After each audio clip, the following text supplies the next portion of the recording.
যে কোনো মূল্যে সিন্ডিকেট ভেঙে সম্পূর্ণ স্বচ্ছ প্রক্রিয়ায় মালয়েশিয়ায় কর্মী পাঠাতে আগ্রহী বাংলাদেশ। তবে শুধু বাংলাদেশের উপর নির্ভর করছে না মন্তব্য করেছেন মালয়েশিয়া সফররত প্রধানমন্ত্রীর প্রবাসী কল্যাণ ও বৈদেশিক কর্মসংস্থান বিষয়ক উপদেষ্টা মাহাদি আমিন। এ সময় প্রবাসী কল্যাণ মন্ত্রী বলেন, আলোচনার মাধ্যমে মালয়েশিয়া প্রবাসী বাংলাদেশিদের সকল সমস্যার সমাধান করবে সরকার। কুয়ালালামপুর থেকে আরও জানাচ্ছেন সহকর্মী মোস্তফা ইমরান রাজু। বর্তমান সরকারের প্রতি মালয়েশিয়ার ধারণা বেশ ভালো, কাজেই কর্মীদের সব সমস্যা আলোচনার মাধ্যমে সমাধান করা সম্ভব।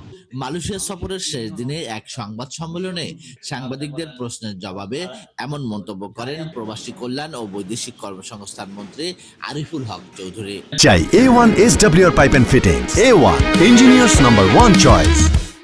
মাননীয় প্রধানমন্ত্রী থেকে শুরু করে সরকারের গুরুত্বপূর্ণ মন্ত্রীদের সঙ্গে আমরা যে আলাপ আলোচনা হয়েছে তাতে অনেকটাই আমরা ধরে নিতে পারি যে সকল সমস্যা আছে এটা ইনশাআল্লাহ আমাদের দুই দেশের কূটনৈতিক আলোচনার মধ্য দিয়ে ইনশাআল্লাহ খুব অতি সত্বরই এটা সমাধানের দিকে যাবে।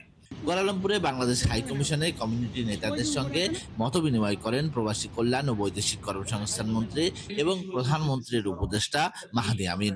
এ সময় গেল সরকারের নানা অব্যবস্থাপনার কথা উল্লেখ করে প্রধানমন্ত্রীর উপদেষ্টা মাহাদি আমিন বলেন, শ্রমবাজারে সিন্ডিকেটকে ভেঙে দিতে বদ্ধপরিকর সরকার।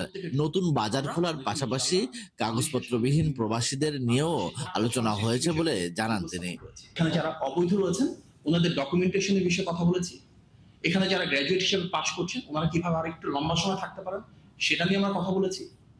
আমরা কথা বলেছি সুযোগ সুবিধা বাড়ানোর জন্য, সবচেয়ে জোর দিয়ে বলেছি সিন্ডিকেট ভাঙার জন্য।